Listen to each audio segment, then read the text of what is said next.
માફીના વિડીયોમાં એને લોકો ટ્રોલ કરે છે કે તે હું કામ આમ કીધું.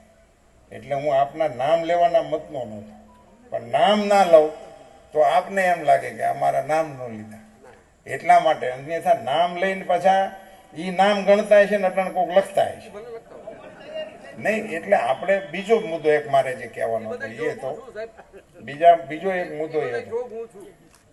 મુદ્દો એવો હતો કે મને ઘણા આગેવાનો એમ કીધું હતું કે આપ કયો તો અમે એવું નિવેદન આપીએ તમારા ટેકામાં.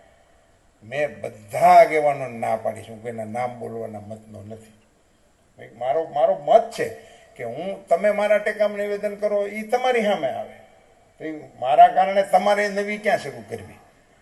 એટલે હું આ સંપૂર્ણ ક્ષતિ મારી વ્યક્તિગત ક્ષતિ છે અને એનો જવાબદાર પણ હું જ છું. અને એના કારણે ક્ષત્રિય સમાજના પણ કોઈ આગેવાનોને કંઈ પણ નાનું મોટું કરવાનું આવે એ પણ મારા મનમાં ઈચ્છા નથી.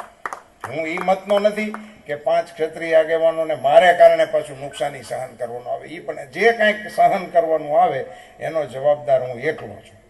એ હું આ તમારી સભાની અંદર સ્વીકારવા તૈયાર છું. કોઈ નહીં, મારી સરપેણમાં આવ્યા છે એને હું ધન્યવાદ આપું છું અને અભિનંદન આપું છું.